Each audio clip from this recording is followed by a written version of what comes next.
One of the most unusual cases which Sherlock Holmes was ever called upon to solve began in a small private school for boys in the north of Belgium.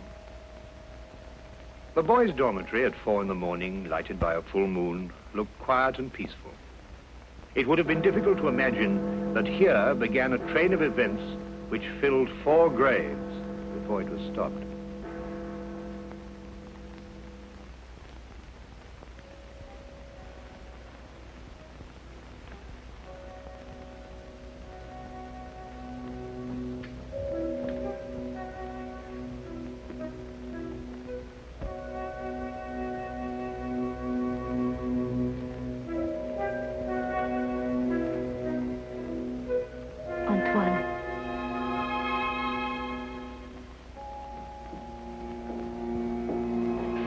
Antoine.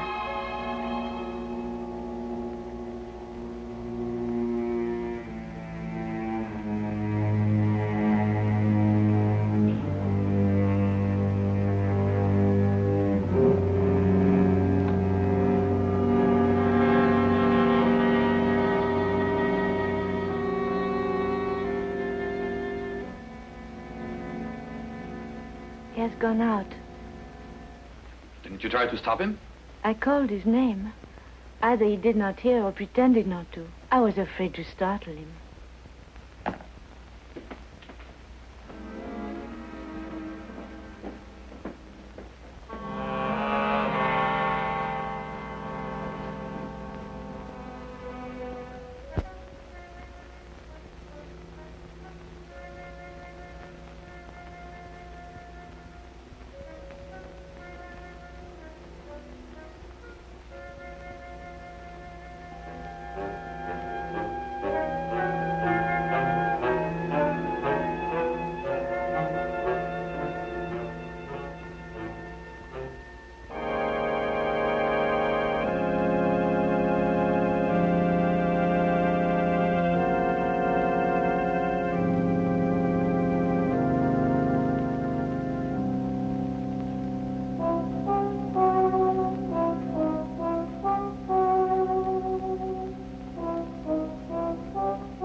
This time, it's you.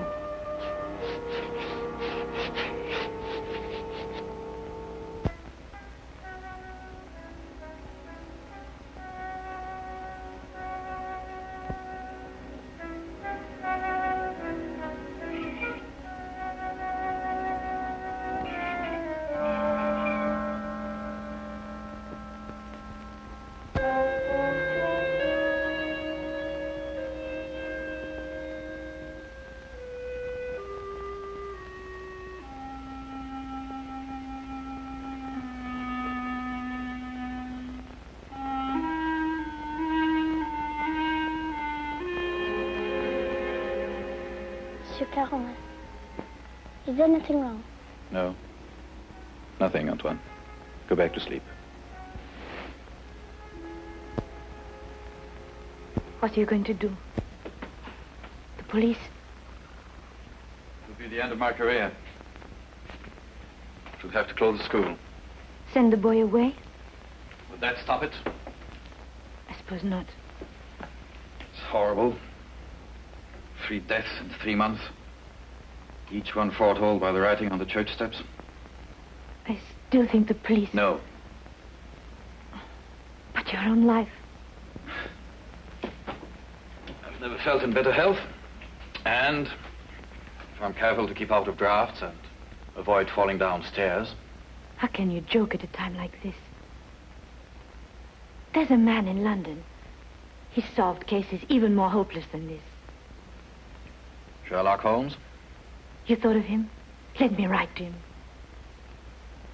And ask him to do what? To come here, investigate. Find out who is responsible for those deaths and how a schoolboy can tell in advance who is next to die. And have the school invaded? Our teachers questioned? Our boys terrorized? I'll do my own investigating, Mlle. Grande.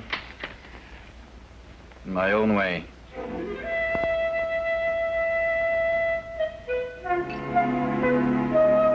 Some weeks later, a letter arrived at Baker Street. Holmes read it over once to himself and then aloud to me. Dear sir, it will be a source of eternal regret to me that I allowed myself to be dissuaded from writing to you sooner, Mr. Holmes. Now Mr. Carolan is dead of natural causes, the doctor says, though I am not sure he isn't mistaken. I pray that you will come to Arno without delay and lend us your assistance in putting an end to these ghastly occurrences. Respectfully yours, Marion Crawford. You deduce that the writer of the letter was young? I'll go further than that. I'm prepared to wager that she's madly attractive to boot. Better and better. And on what do you base these interesting conclusions? Wishful thinking, my dear chap, wishful thinking. Then wish no more. She is both young and attractive, with hair the color of autumn honey. Oh, did you read that between the lines? No, this came with the letter. Uh-huh. A lovely color, you'll admit, Watson. And from a beautiful young woman at that. Now, come, Holmes. That's neither logical nor factual, and you know it. You aren't the only one privileged to think wishfully, my dear Watson. Bravo. So you're going to take the case? Yes, and if you pack for us both, I'll arrange for tickets. The boat train took us to Dover. By mid-morning the following day, Holmes and I were sitting in the headmaster's study at the Arno school in the presence of Mademoiselle Marion Grande, who was indeed extremely attractive, with hair the exact shade of autumn honey. Then you're quite sure you've told me everything, Mademoiselle Grande? That is only the matter of the old woman, but I don't think it's important. Well, let me be the judge of that, mademoiselle. Her name is Madame Sule. She's a harmless, feeble-minded woman who sells charms and love philters for the ignorant. Some have called her a witch. I see. And what is her part in this affair? She admits she went to see those whose names were written on the church steps and offered to sell them some charms against the evil omen. That's most interesting. Did any of the other victims purchase these charms? I can only speak for Monsieur Carolan. He did not. And what about the others? Were they persons of wealth? No. Two were quite poor. The third one moderately well off. We have no really wealthy people here in Arno, Mr. Holmes. Except, of course, the Count de Passevant. You know the Count? No, indeed. I only happened to pass a carriage on the way boasting his coat of arms. However, I should like to have a word with this Madame Sule, if that can be arranged. You have only to go to her house. It's on the edge of town, on the North Road.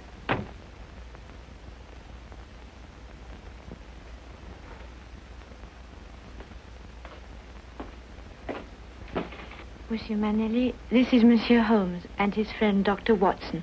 Monsieur Mlle, our new headmaster. How do you do? How do you do? Now that you're here, Mr. Holmes, we have hopes at last of getting to the bottom of this terrible affair. Thank you, sir. I can only hope to do my best. Mademoiselle Grande has given you all the facts? All the facts at her command. Perhaps you can supply some additional ones. I am sorry, no. Mademoiselle Grande was the favorite member of the faculty here. She had Monsieur Carolan's confidence, not I. I see.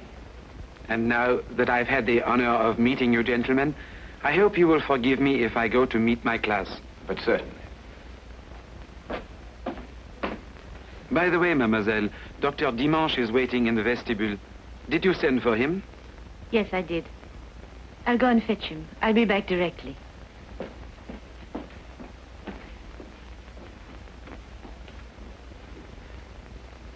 But the boy, Holmes, the boy, you hadn't asked to see the boy. The boy can wait, Watson. Yes, but why? Surely he's the most significant part of it. No, because he did the writing on the church steps. Why, yes. Well, I suppose in that case you'd say that the chalk also had significance. No, that was just an instrument. Precisely, my dear Watson. Precisely.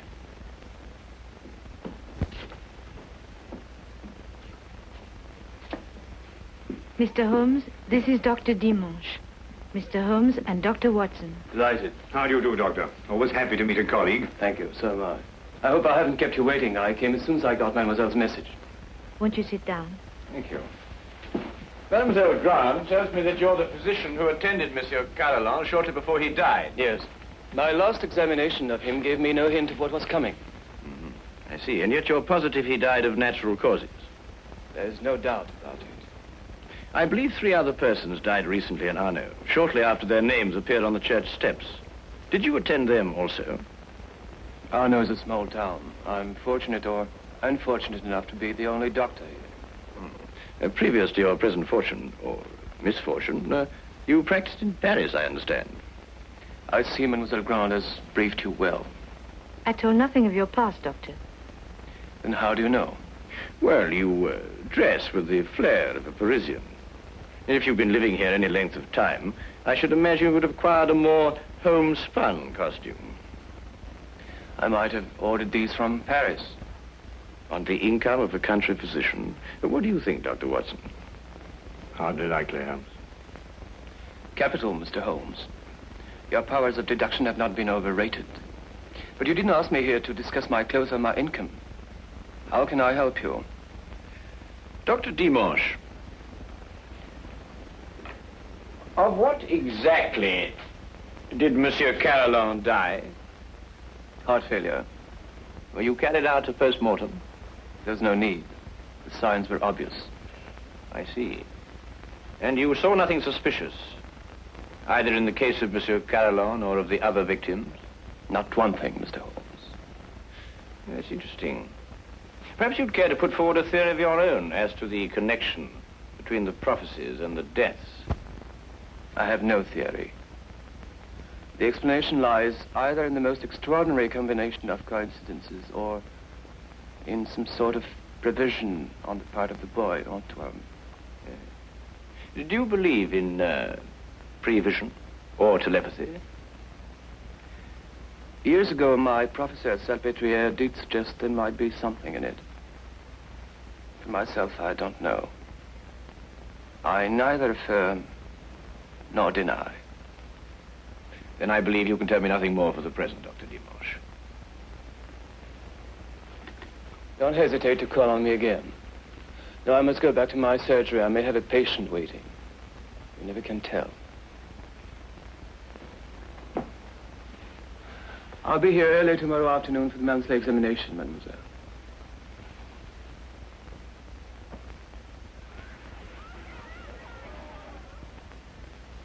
Dr. Dimanche examines your pupils every month, then, mademoiselle? Yes. The health of our pupils is of the greatest concern to us. So it should be, Mademoiselle Grande. So it should be. And it's an extraordinary thing, the odd and assorted illnesses that crop up in a boys' school. Vous devriez être en classe à cette heure au lieu de courir dans les couloirs. Allez maintenant. That is he. So that's the boy who on 4 separate occasions was able to foretell the death of a citizen of Arno. Well, there must be some logical explanation for it. There is, Watson, there is. Holmes, do you know how it was done? Yes, that part was simple. Our main difficulty will come when we try to prevent the 5th murder.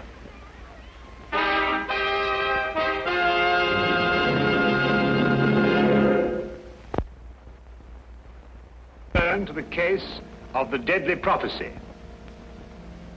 The church on whose steps the deadly prophecies were written stood less than 100 yards from the school. I had supposed that Holmes, with his usual attention to detail, would want to examine it thoroughly, but once again he surprised me. He did not stop. And I had a fair guess that perhaps he wanted to have a little talk with a certain Madame Sule. Come in. Madame Sule? Come in, come in. I was expecting you. I thought you would be. Sit down. Thank you. Do you know why I've come to see you? For help, naturally. Score one to her, Holmes. Let's call it information. Trifling bits of information such as how came the boy by his deadly prophecies? Whose hand was it made them come true? Suppose we start with a bit even more trifling. You offered charms to the victims. But how did you know who they were before they were struck down? There were no announcements made. If the Englishman will cross my palm with English gold, You'll tell me? I will give the Englishman a filter, warranted to make him see so clearly and think so lucidly that all mysteries will be revealed to him. Each is as potent as the belief of the one who buys and uses it. If those four had bought instead of turning me away, who knows? But they did turn you away. And now all are dead. May I sell you a filter, sir? It will guard you against harm. Come, Watson.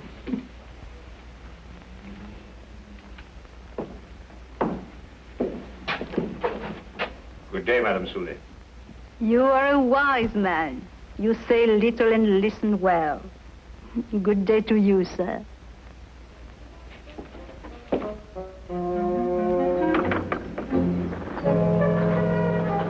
Filters, bosh. We might be living in the Middle Ages. Not the Middle Ages, Watson. Merely a small European village. Ah, Count Passavant, I believe. Oui, monsieur. How do you know? I saw you in your carriage, sir. Ah, are you enjoying your stay in our village, Mr. Holmes? Do you know me, Count? I saw you from my carriage. Ah, bravo, Count. As you say in France, touché. May I introduce my very good friend, Dr. Watson? Enchanté, docteur. How do you do, sir? Have you formed any conclusions, Mr. Holmes, as to the names that were written on the church step? Well, at the moment, Count, I must confess that I am more interested in the names that were not written on the church step. Mine hasn't been written on it yet. And I don't believe it will be. Tell me, sir, you know this village. Have you any ideas? I am not superstitious, Dr. Watson. I do not believe...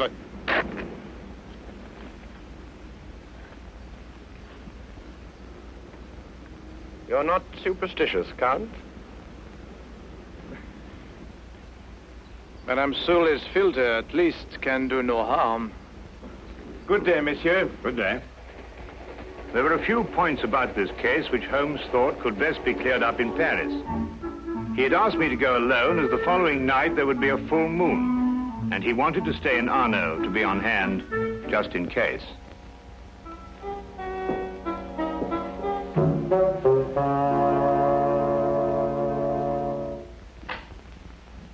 What is it? What's happened?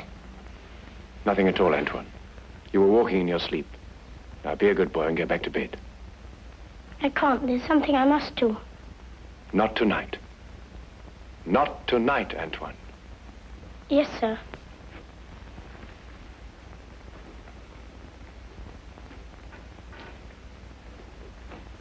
What does it mean? It means that nothing further will happen tonight. Sleep well, Mademoiselle Grande.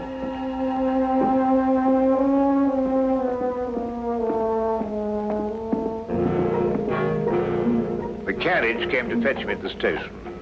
Later, I found Holmes at the school. Well, you may go back to your class now, Antoine.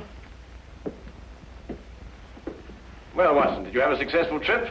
Yes, you were right. Good. Mr. Holmes, was the boy able to tell you anything? No, but his silence was eloquent. Oh, by the way, I should like to have the use of the headmaster's study for a little gathering shortly before midnight. You name the murderer? No, he will name himself.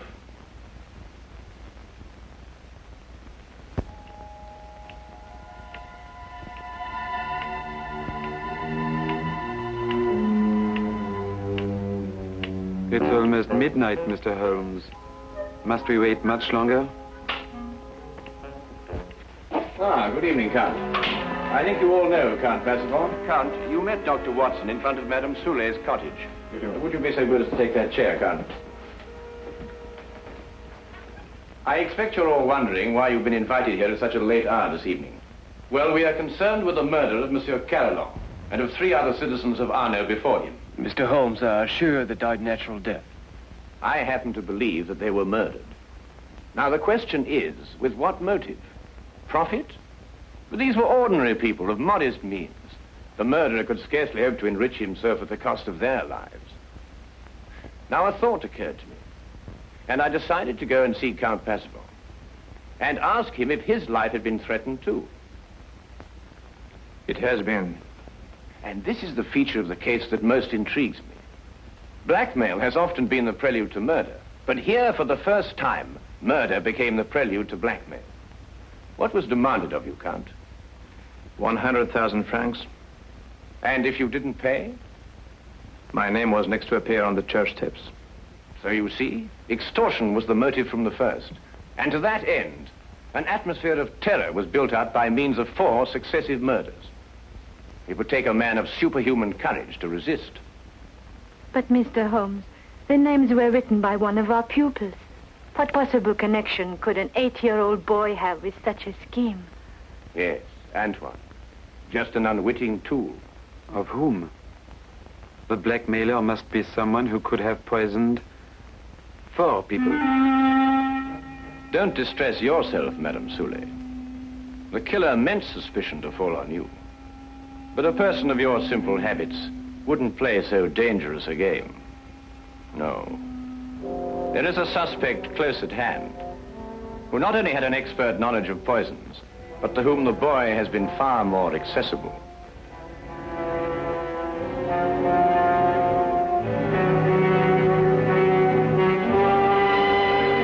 Accessible regularly once a month.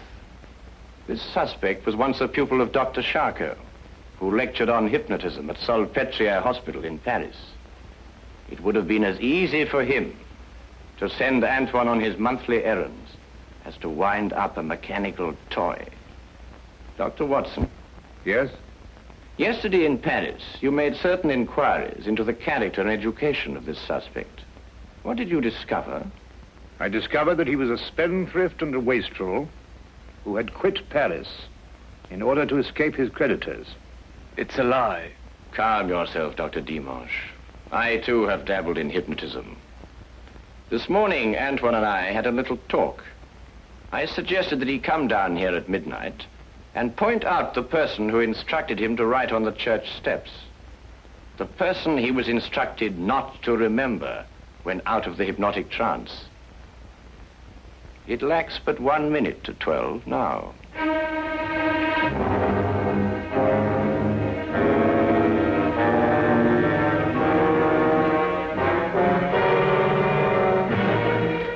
Stay where you are, all of you. Don't be a fool, Doctor. When I visited your office this afternoon to look over your stock of drugs, I took the very ordinary precaution of emptying the cartridges from your gun.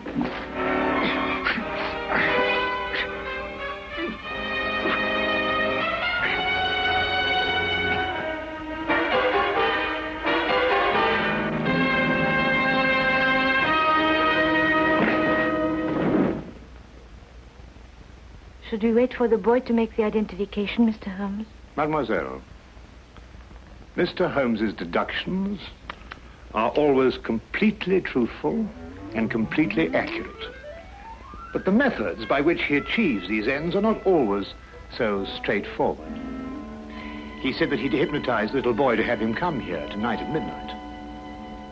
How did you know it was a bluff? You also said that the gun was unloaded.